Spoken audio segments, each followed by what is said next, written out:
Hello दोस्तों, मेरा नाम सुनील कुमार सिंह है और आज मैं आपको रेलवे इंजीनियरिंग पढ़ाने जा रहा हूँ। तो स्टार्ट करते हैं। सबसे पहले हम बात करेंगे हिस्टोरिकल इवेंट के बारे में, जो कि इंडियन रेलवे में कह सकते हैं कि घटित हुए। वो इवेंट या वो टाइम ड्यूरेशन, उसके बारे में हम डिस्कस करेंगे। तो जैसा कि हम जानते हैं कि किसी भी चीज़ को एग्जिस्टेंस में आने से पहले उस चीज़ का आइडिया आता है दिमाग में।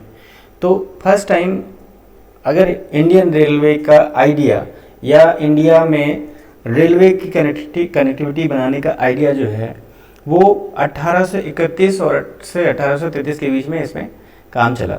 और फर्स्ट टाइम ये ऑब्वियस सी बात है, इस टाइम पे इंडिया पे ईस्ट इंडिया कंपनी का रूल था।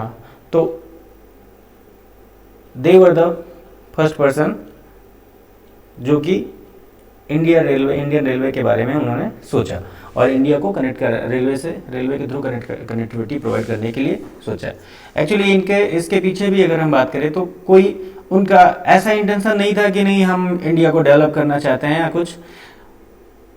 उन्होंने रूल किया, उन्होंने एक्सप्लॉइट किया और हमारे जितने भी जो भी रिसोर्सेस उस टाइम पे वो एक्सट्रैक्ट कर सके उसको एक्सट्रैक्ट किया और बाय वाटरवे उन्होंने उस चीज़ को इंग्लैंड को भेजा। तो अब by road it was very difficult और बहुत सारे उसमें चैलेंजेस थे कि रास्ते में कहीं रास्ता नहीं सही है तो कहीं जो है कि लोकल्स परेशान कर रहे हैं। तो उस टाइम पे ये आइडिया आया कि अगर हम साउथ इंडिया पर्टिकुलर मद्रास की बात करें तो मद्रास को कर्नाटका के साथ कनेक्ट करने का इनको फर्स्ट टाइम इनके दिमाग में आइडिया है।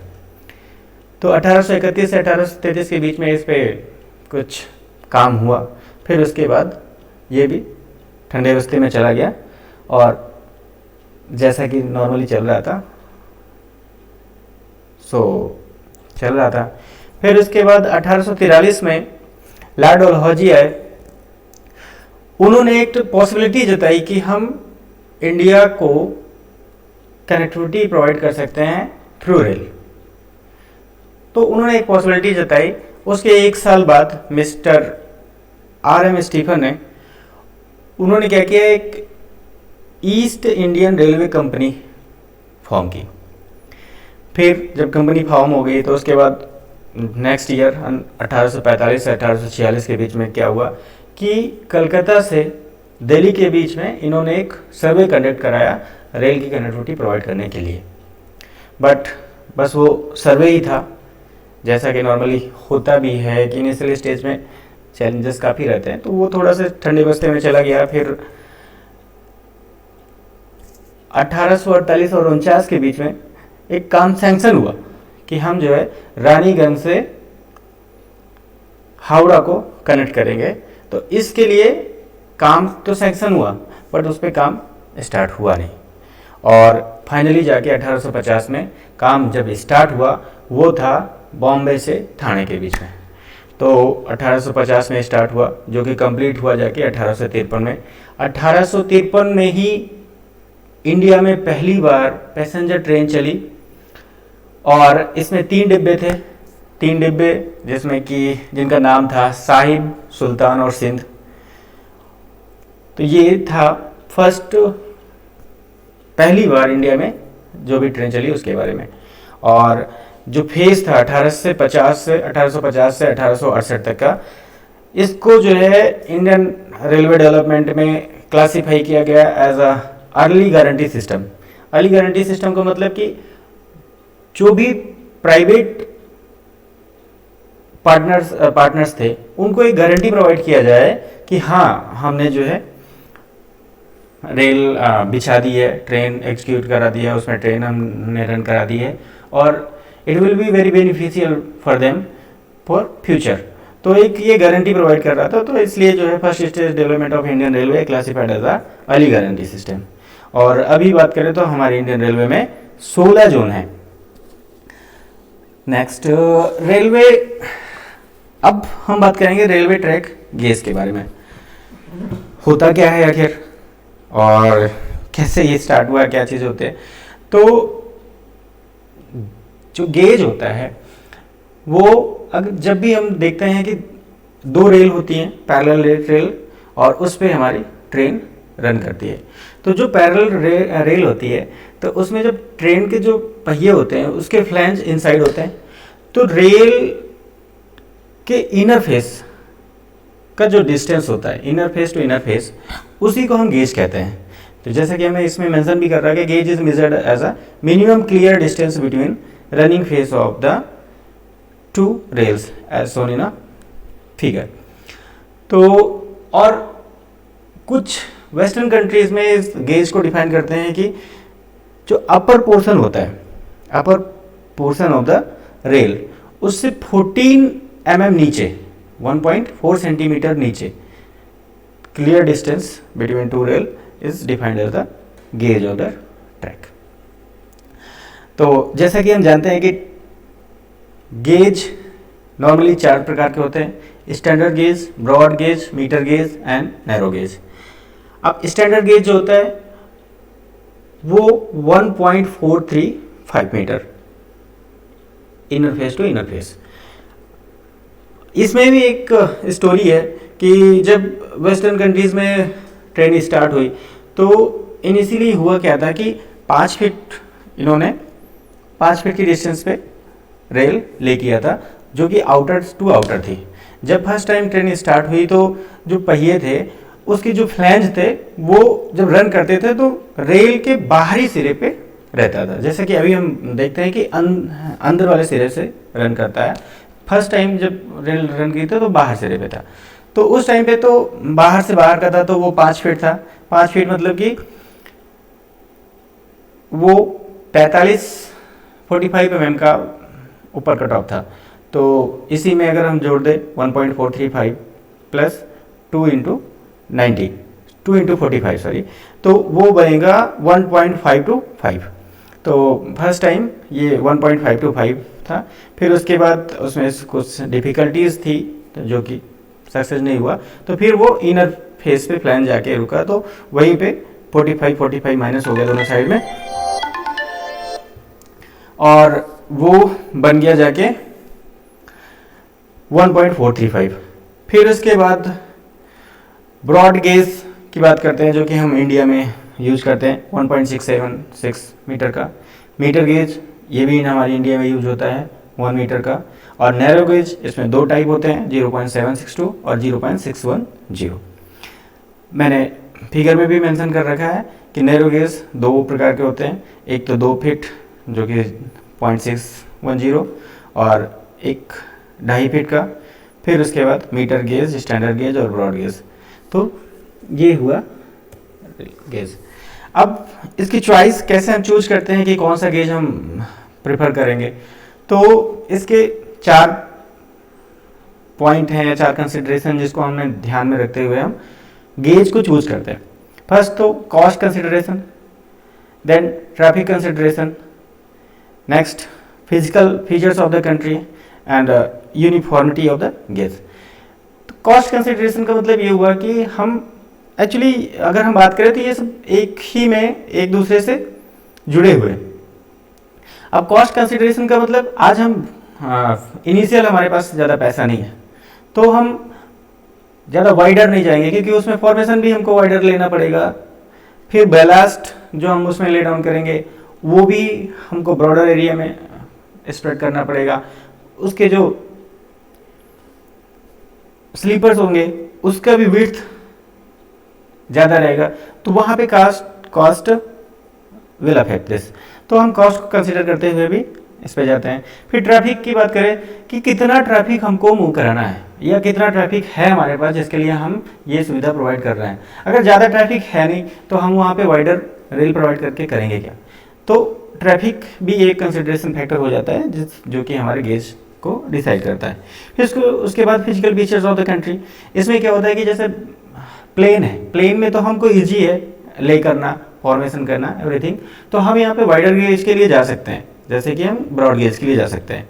लेकिन अगर हम बात करें हिली रीजन पे, माउंटेनियस रीजन पे, तो वहाँ पे क्या होगा कि हमको कटिंग करना, प्रॉपर ग्रेडियंट पाना, प्रॉपर कर्व पाना, so everything will be difficult.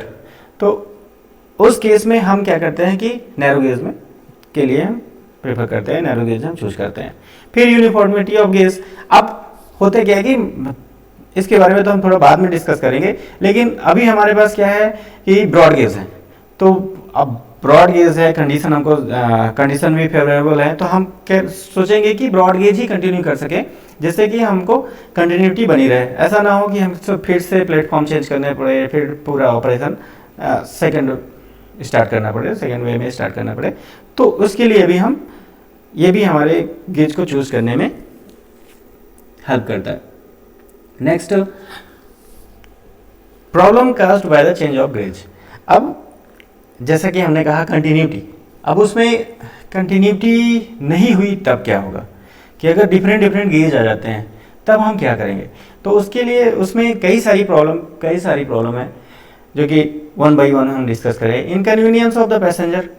अब इनकन्वीनियंस कैसे, ब्रॉड गेज इसमें वाइडर था, नंबर ऑफ पैसेंजर भी ज़्यादा थे। फिर वो क्या होगा कि किसी पर्टिकुलर स्टेशन में पहुंचे और उसके बाद ब्रॉड गेज है ही नहीं, फिर क्या होगा कि नैरो गेज स्टार्ट है। नैरो गेज स्टार्ट का मतलब कि जो ट्रेन अभी हमको लेके आई, अब वो ट्रेन आगे नहीं जा सकती। अब वो ट्रेन आगे नहीं जा सकती तो हमको जो है पूरा अपना सामान उतार के सामान को क्या करना पड़ेगा, चेंज करना पड़ेगा, स्टेशन चेंज करना पड़ेगा, हमको इस ट्रेन से उस ट्रेन में जाना पड़ेगा। तो ये क्या होगा कि इनकन्वीनियंस ऑफ पैसेंजर हो जाता है। अब कभी कभी होता है कि हमको जो ओवरब्रिज बने होते हैं, फ्लाई ओवर बने होते हैं, उन पे चढ़ के हमको क्रॉस करना पड़ता है। तो जो हमारे ओल्ड पर्सन होते हैं, ये सबके लिए वो एक दिक्कत ही क्रिएट करती है। तो इस तरह से इनकन्वीनियंस क्रिएट होती है पैसेंजर के लिए। फिर उसके बाद अगर उसमें कुछ गुड्स रखे हुए हैं, मतलब सामान को भी हम कैरी करके ले जा रहे हैं या सामान का ट्रांसपोर्ट कर रहे हैं, तो उस केस में भी क्या होगा कि जो भी सामान अभी हम ब्रॉड गेज के थ्रू लेके आए हैं या ट्रेन के थ्रू लेके आए, अब पहले उस पूरे सामान को हम अनलोड करें। अभी वो अपने डेस्टिनेशन पे पहुंचा नहीं है, उसके पहले ही हम उसको अनलोड करें, फिर उसके बाद उसको वहां से उठा के दूसरी ट्रेन में हमको लोड करना है। अब इसमें बहुत सारी प्रॉब्लम आ सकती हैं। वो हमारा सामान डैमेज हो सकता है, वो हमारा सामान चोरी हो सकता है। तो नंबर ऑफ थिंग्स हैं जो कि अफेक्ट करते हैं या डिफिकल्टी क्रिएट करती हैं ट्रांसशिपमेंट ऑफ द गुड्स। फिर उसके बाद हम बात करते हैं insufficient use of the rolling stock. अब रोलिंग स्टॉक का मतलब कि जो लोकोमोटिव हुआ है, जो हमारा बोगी हुआ, ट्रेन के डिब्बे हुए, अब इनका इनसफिशिएंट यूज। अब सामान तो लेके आ गया, अब यहाँ से कोई सामान लेके जाने के लिए नहीं है। अब जाने के लिए नहीं है तो क्या होगा कि वो खाली जाएगा। जब खाली जाएगा तो क्या होगा कि उसका कोई यूज नहीं है, हमारी एनर्जी कंज्यूम होगा, सब कुछ कंज्यूम होगा, लेकिन उसका कोई यूज नहीं है। और भी hindrance in fast movement of the goods and passenger.